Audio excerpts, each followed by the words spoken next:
Welcome back to our channel!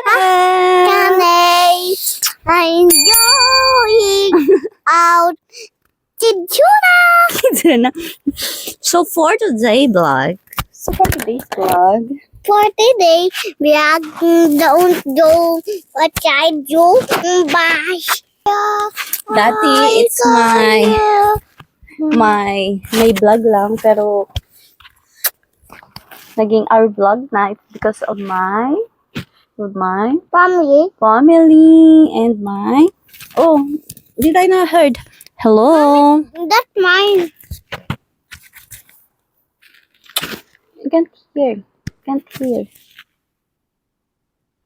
Hi, kayo, boo, boo. Ako, gu, gu, gu, gu.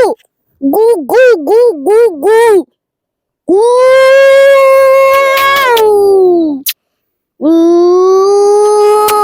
Abe, yo, pol. Uga ba, ku, ku, ku. Tais. Ma-heard ng viewers natin yan.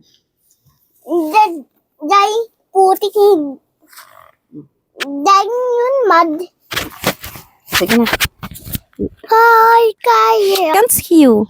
Ala, ay, kita ko na.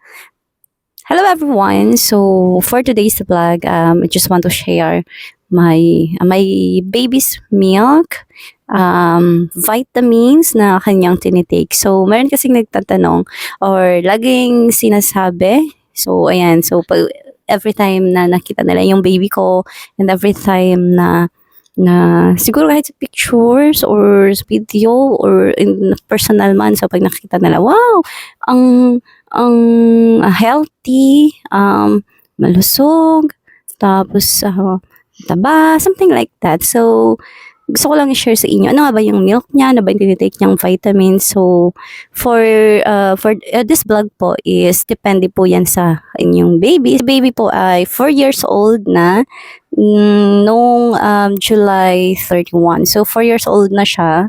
And then before, ang milk niya po ay ito. Ayan, yan yung milk niya. And nakalagay doon 1 to 3 is pwede pang pwede nang i-gamitin yun, no? Pwede nang yun yung ipagatas natin sa baby natin. Pero siya, mas for me, mas gusto ko yung 4 years old na niyang gamitin. Itong bagong nido. Ay, not bagong nido, for a toddler. Ito na yung kanyang gatas ngayon. Ayan. So, nido toddler 3+.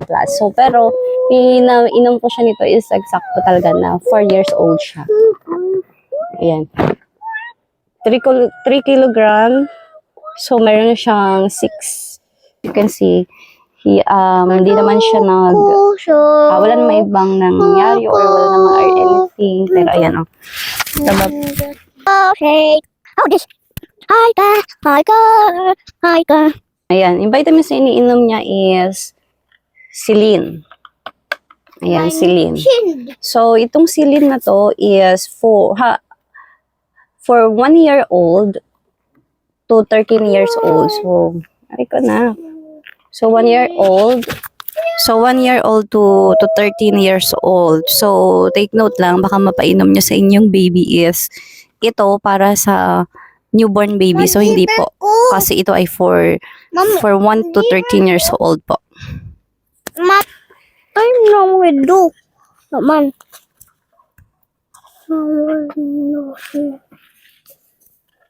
And this video po is wala na po palang audio or isn't audible na po ang aking voice. So that is why voice record ko na lang po.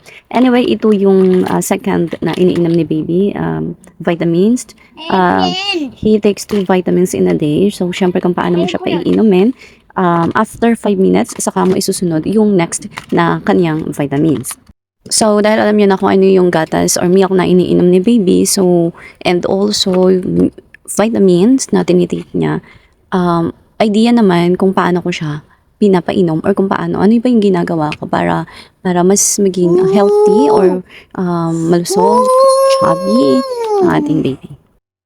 So pagkagising pa lang po sa umaga, pagkagising ng baby niyo sa umaga is painimin niyo na siya ng milk.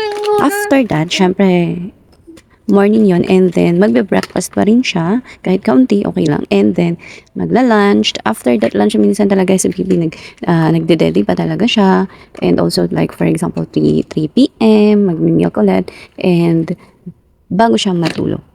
Kung gusto niyo talaga kasi mas healthy yung inyong baby, or mas makikita mo na malusog, looks healthy talaga yung inyong baby, wag niyo siyang tipirin sa milk niya. So, sa pinakain niya, although kumakain naman talaga sila ng lunch, breakfast, lunch, and dinner, pero in that day, so sa isang araw, kailangan talagang didede talaga sila. So, huwag niyo silang tipirin na sasabihin niyo, every morning lang, so something like that, or bago siya matulog, hindi ganun, ano po.